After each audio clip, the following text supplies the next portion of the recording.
Subscribe Muhammad Amjad Nadwi, Indian Islamic scholar.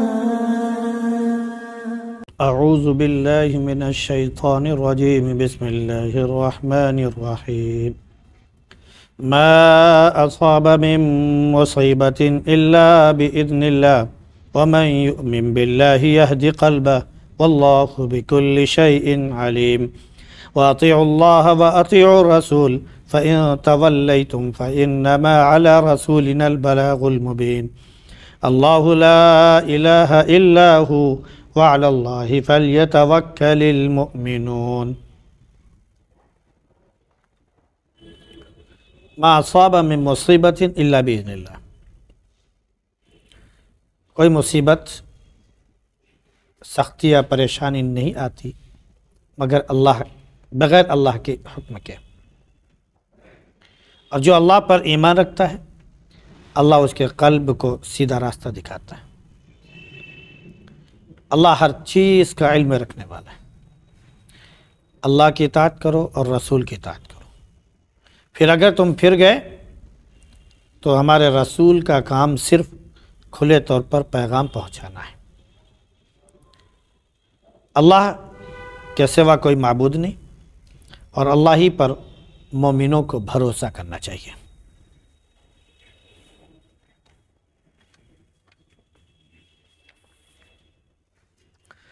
گزشتہ آیات میں قیامت کا ذکر تھا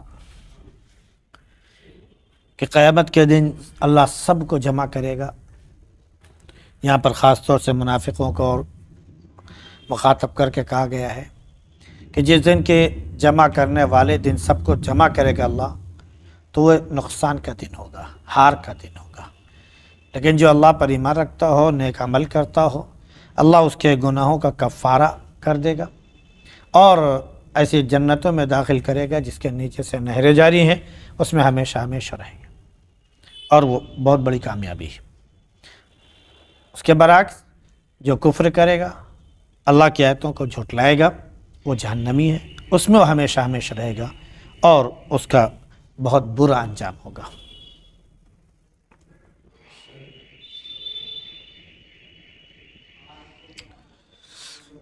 آگے ذکر کیا جا رہا ہے کہ جب بھی کوئی پریشانی یا مصیبت آتی ہے تو وہ مصیبت اور پریشانی بھی اللہ ہی کی جانب سے، اللہ ہی کے حکم سے آتی ہے۔ یہ ایک قسم کی آزمائش ہے جو اللہ رب العزت اپنے بندوں پر ڈالتا ہے۔ اللہ رب العزت اپنے بندوں پر ڈالتا ہے۔ کسی شخص نے بہت اچھی بات کہی ہے کہ مصیبت و پریشانی یہ جو آتی ہے یہ اس لیے نہیں آتی ہے کہ انسان اس سے ٹوٹ جائے، ختم ہو جائے، بلکہ یہ اس لیے آتی ہے کہ تاکہ انسان جو ہے قدم بڑھائے، آگے بڑھے اور اس کا سامنا کرے، اور پھر جو ہے کامیابی اس کے قدم چومے گی۔ کیونکہ نہ ہمیشہ راحت انسان کے پاس رہتی ہے اور نہ مصیبت انسان کے پاس رہتی ہے۔ یہ دنیا میں آنے جانے والی چیزیں ہیں۔ پیسہ ہر آدمی کے ہاتھ میں ہمیشہ نہیں ہوتا ہے، کبھی رہتا ہے کبھی چلا جاتا ہے۔ صحت ہر آدمی کے پاس ہمیشہ نہیں رہتی ہے، آج صحت مند ہے کل بیمار ہو جائے گا۔ اسی طرح دنیا کی تمام تکلیفوں کا معاملہ ہے کہ اللہ رب العزت بھیجتا ہی اس لیے کہ بندہ جو اس سے چوکنا ہو جائے اور پھر جو ہے آگے وہ کرے۔ لہذا اس طرح کی جو بھی چیزیں ہیں اسے کبھی بددل نہیں ہونا چاہیے۔ مومن کے لیے تو اللہ رب العزت نے دونوں معاملہ خیر ہی کا رکھا ہے، خیر ہی کا رکھا ہے۔ اللہ کے نبی صلی اللہ علیہ وسلم نے موقع پر ارشاد فرمایا کہ مصیبت اور خوشی دونوں چیزیں یہ جو ہے مومن کے لیے بہترین چیزیں، کیونکہ جب اس کو نعمت ملتی ہے تو اللہ کا شکر ادا کرتا ہے، اللہ شکر کرنے کی وجہ سے اس کو مزید نعمت سے نوازتا ہے، اور جب کبھی اس کے اوپر آزمائش آتی ہے تو وہ صبر کرتا ہے اور صبر کا پھل اتنا زیادہ ہے کہ آخرت میں جب صبر کا پھل ملنا شروع ہوگا تو آدمی اپنے تمام اجر، تمام پریشانیوں کو دیکھ کر کہے گا کاش اس جگہ ہم نے صبر کر لیا ہوتا تو آج اس کا بھی بدلہ ہم کو یہاں پر مل جاتا۔ یہ اللہ رب العزت کیا ہے؟ تو صبر کا بدلہ بہت بڑا، ان اللہ مع الصابرین، اور دنیا میں سب سے بڑی نعمت وہ صبر ہی ہے۔ دنیا میں سب سے بڑی نعمت صبر ہے۔ اگر کسی انسان کو صبر آ جائے، اچھے اچھوں کی زبانیں بند ہو جاتی، حقیقت ہے۔ اگر کسی انسان کو قرار آ جائے اور ہر معاملہ اللہ کے اوپر چھوڑ دے تو جو زبان کھولنے والے ہوتے ہیں، بپتیاں کسنے والے ہوتے ہیں، پریشان کرنے والے ہوتے ہیں، سازشیں رچنے والے ہوتے ہیں، وہ آپ کی ایک بات کو لے کر اڑ جانے والے لوگ ہوتے ہیں، اڑانے والے لوگ ہوتے ہیں۔ ہر ایک پریشان ہو جاتا ہے اس کے صبر کے آگے، اور یہ اللہ رب العزت اپنے نیک بندوں کو عطا کرتا ہے۔ حضرت ایوب علیہ السلام کو بیماری ہوئی، اولادیں بھی ان کی جتنی تھی غالباً 14 اولادیں تھیں، اللہ رب العزت نے وہ بھی ان سے لے لی۔ عظیم دولت سے اللہ نے ان کو نوازا تھا، وہ بھی اللہ نے ان سے لے لیا۔ انہوں نے صبر کیا۔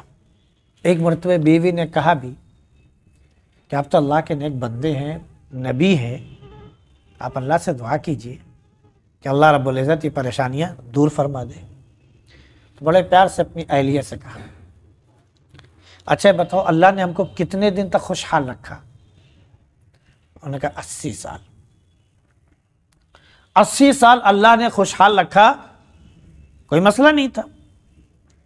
اور یہ چند سال، 7-8 سال اللہ نے اگر ہمیں آزمائش میں ڈال دیا، تھوڑی سی بیماری اس نے دے دی ہمارے امتحان کے لیے، ہم کس منہ سے اللہ سے کہیں کہ پروردگار اسے ہم سے ہٹا لے؟ ابھی تو 8 ہی سال ہوئے ہیں اور وہ 80 سال ہے۔ تو اللہ اپنے نیک بندوں کو ایسی دیتا ہے۔ حضرت یعقوب علیہ السلام اپنے بیٹے کے لیے روتے تھے، حضرت یوسف علیہ السلام کے لیے، چھوٹے بچے تھے، بھائیوں نے ان کو اپنی زبان میں کہہ لیجئے قتل کر دیا۔ ایک بھائی نے مشورہ دیا کہ قتل مت کرو، اس کو لے جاؤ کہیں چھوڑ دو، کوئی اٹھا لے جائے گا، اور وہی ہوا، جنگل میں چھوڑ دیا، کوئی قافلہ آیا اٹھا لے گیا۔ اب ان کو جو ہے کہاں یہ فلسطین اور سیریا کا ایریا اور کہاں مصر کتنی دور تھا، وہاں جا کر قافلے نے بیچ دیا، بادشاہ کے دربار میں پہنچ گئے غلام بن کر، اللہ نے ان کو بادشاہ بنا دیا۔ امید رکھو تو مصیبت کے بعد فَإِنَّ مَعَ الْعُسْرِ يُسْرًا، ہر پریشانی کے بعد کیا ہے؟ آسانی ہے۔ إِنَّ مَعَ الْعُسْرِ يُسْرًا، ہر پریشانی کے بعد آسانی ہے۔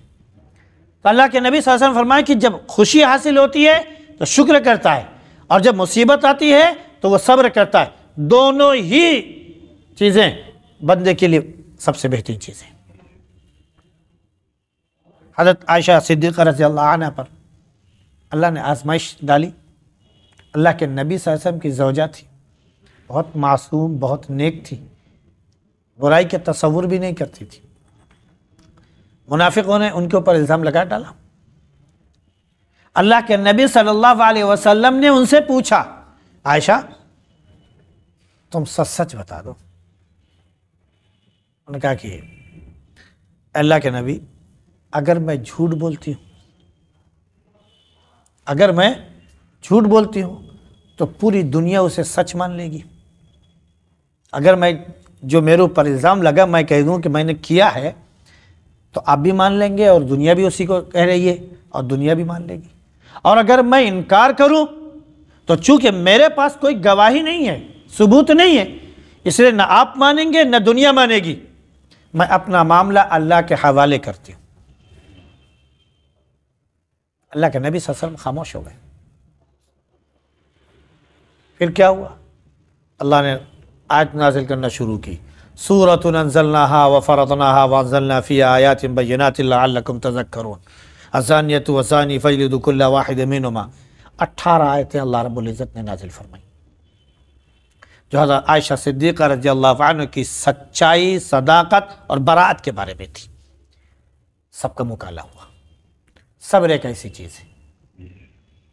ایوب علیہ السلام، حضرت یعقوب علیہ السلام اپنے بیٹے کے لیے روتے رہے اور ایک ہی بات کہتے تھے، انما اشکو بثی وحزنی الی اللہ، میں اپنا سارا غم، سارا رنج، اس کا شکوہ صرف فریاد اپنے رب سے کرتا ہوں، کسی اور سے نہیں۔ بیٹے کہتے تھے، ابو اب پاگل ہو گئے، آپ اس عمر کو پہنچ گئے، آپ کو سمجھ میں نہیں آ رہا ہے کہ بیٹا زندہ ہوتا تو موجود ہوتا؟ ارے آپ کی سمجھ میں آ جانا چاہیے، پتہ نہیں کب آپ کی سمجھ میں آئے گا۔ تو بیٹے سے کچھ نہیں کہتے تھے، کہتے تھے کہ بس میں اپنا معاملہ اللہ کے حوالے کرتا ہوں۔ آخر کے بعد اللہ کے حوالے کیا۔ اللہ نے جب بیٹوں کو لوٹایا تو کس حال میں کہ نبی بھی تھے، جس کی وجہ سے بھائیوں نے اپنے بھائی کو جدا کیا، باپ سے جدا کیا، اللہ نے ان کو نبی بھی بنایا اور ساتھ میں اللہ نے ان کو بادشاہ بھی بنایا۔ لو ہم نے دونوں صورتیں تم کو دے دی۔ صبر اتنا بڑا امتحان اور صبر اتنی بڑی نعمت ہے آزمائش کے ساتھ۔ صبر اللہ دے دے تو ما اصاب من مصیبت الا باذن اللہ، یہ مصیبت بھی آتی ہے نا اللہ کے حکم کے بغیر نہیں آتی، اللہ کا حکم ہوتا ہے تبھی آتی۔ تو جو اللہ پر ایمان رکھتا ہے اللہ اس کے دل کے لیے راستہ کھول دیتا ہے، اس میں سیدھی باتیں، سیدھی رہنمائی اللہ بھیجنے لگتا ہے خود بخود، کیونکہ اللہ پر اس نے توکل کیا اور اللہ ہر چیز کا جاننے والا ہے۔ لہذا مومنو، اللہ کی بات مان لو اور رسول کی بات مان لو۔ جب تم اللہ اور اس کے رسول کی بات مانو گے کامیابی ملے گی، ورنہ اگر تم نے رخ پھیر لیا تو بس اتنا جان لینا ہمارے رسول تم کو پکڑ پکڑ کر لا کے اسلام میں نہیں داخل کریں گے، زبردستی تم سے نہیں منوائیں گے کہ نہیں تم کو ماننا ہی پڑے گا۔ ان کا کام صرف اتنا ہے کہ اللہ کا پیغام آپ تک پہنچا دے۔ حکومت نے اگر کسی کے خلاف کوئی نوٹس بھیجا تو صرف نوٹس پہنچانے والے کا کام اتنا ہوتا ہے کہ وہ نوٹس آپ کے گھر تک پہنچا دے۔ آپ اس سے لڑیں، اس سے جھگڑنا شروع کر دیں، مار پیٹ شروع کر دیں، کہتے بھائی میرا کام نہیں ہے، آپ کو جو کچھ لڑنا ہو جائیے حکومت سے لڑیے، ہمارا کام تھا اتنا کہ میں پیغام وہاں سے لا کر یہاں تک پہنچا کر جا رہا ہوں، بس اتنا میرا کام تھا۔ آگے تم جانو، حکومت جانے، حکومت تم سے خود سمجھ لے گی کہ کیا کرنا ہے کیا نہیں کرنا ہے، اور یہی ہوتا ہے۔ بجلی بل والے آ کے اعلان کر دیتے ہیں، ایک رکشے والے کو بھیج دیتے ہیں کہ بھائی بجلی بل جمع ہو رہا ہے، سب لوگ آ کے جمع کر جاؤ، پہنچ جاتے ہیں۔ ہاؤس ٹیکس جمع ہو رہا ہے فلاں جگہ، لوگ پہنچ جاتے ہیں۔ فلاں کام ہو رہا ہے آپ لوگ پہنچ جائیے، خود بخود پہنچ جاتے ہیں۔ نہیں جمع کرو گے وہ خود تم سے نمٹ لیں گے، ہم کو ضرورت نہیں تمہارے گھر چکر لگانے کی۔ تو نبی کا کام صرف اللہ کا پیغام بندوں تک پہنچا دینا۔ مانو گے بدلہ وہ دے گا، نہیں مانو گے تو اس کا بھی بدلہ وہی دے گا۔ فَإِن تَوَلَّيْتُمْ فَإِنَّمَا عَلَىٰ رَسُولِنَا الْبَلَاغُ الْمُبِينُ، اگر تم نے رخ پھیر لیا تو بس اتنا یاد رکھنا میرے رسول کا کام صرف پیغام پہنچانا ہے، صحیح صحیح۔ کیوں؟ اس لیے کہ اللہ کے سوا کوئی معبود نہیں، اور مومنوں کو چاہیے کہ ہمیشہ اللہ پر ہی بھروسہ کریں، اور ہر حال میں، ہر حال میں جتنی بھی حالتیں آئیں، جو بھی پوزیشن آئیں، ساری پوزیشنوں میں، ساری حالتوں میں، ساری صورتحال میں اللہ پر ہی بھروسہ کریں، کیونکہ جب وہ آزمائش دیتا ہے نا تو دور بھی وہی کرتا ہے، دور بھی وہی کرتا ہے۔ ایسا نہیں ہے کہ بیماری ہمارے اوپر آتی ہے تو بیماری آتی ہے، جب تک ہم دوا نہیں کریں گے تو بیماری دور نہیں ہوگی، ایسا نہیں۔ ڈاکٹر نے ہم کو ایک بات بتائی، ایک ڈاکٹر نے یہاں تھے، آپ لوگ جانتے ہیں، اور ڈاکٹر فرحان صاحب جو تھے، انہوں نے ایک بات بتائی کہ یہ دوا وغیرہ جو ہم علاج کرتے ہیں یہ صرف کیا ہے کہ اس کو تھوڑا سا جلد ختم کرنے کا ایک ذریعہ ہے، بس باقی اللہ رب العزت نے کسی بھی بیماری سے لڑنے کی طاقت جسم میں اللہ نے دی ہے۔ انسان کے جسم جتنا تن و من ہوتا، جتنی صحت اس کی اچھی ہوگی، اتنا ہی وہ بیماریوں سے لڑ لے گا۔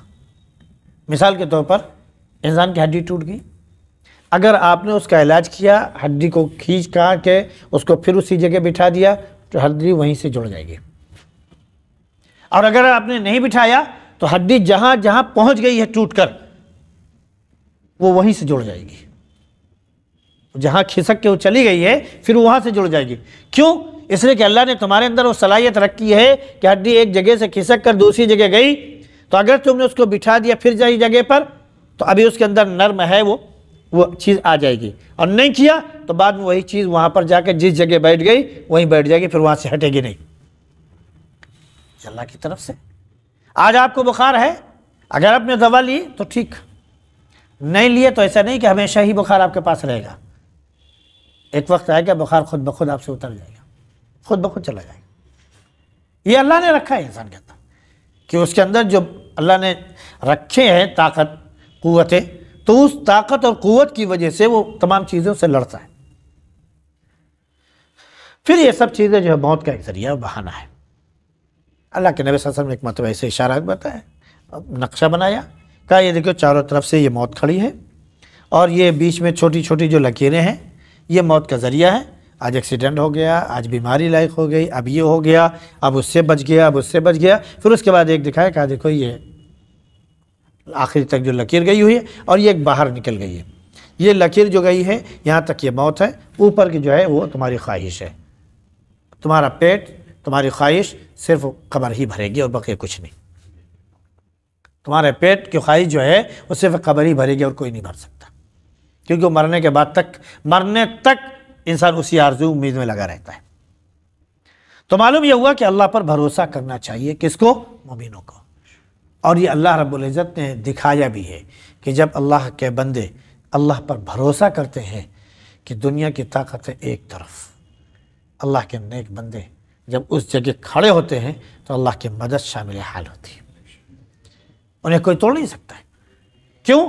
کیونکہ سب سے اعلیٰ ذات پر وہ بھروسہ رکھنے والے ہوتے ہیں۔ کون ہے وہ اللہ کے ساتھ ہے۔ تو جب اللہ سب سے سپر ہے، سب سے طاقتور ہے، اس پر اگر انہیں بھروسہ کر لیا تو سب تو اس کے ماتحت ہیں، وہ جس سے جب چاہتا جیسے چاہتا وہ کام لے لیتا ہے۔ اللہ کا معاملہ ہے۔ اللہ ہم سب کو اپنے ذات پر مکمل طور پر بھروسے کی توفیق نصیب فرمائے۔ سبحان اللہ بحمدہ، سبحانک اللہم وبحمدک، ونشہد ان لا الہ الا انت نستغفرک ونتوب۔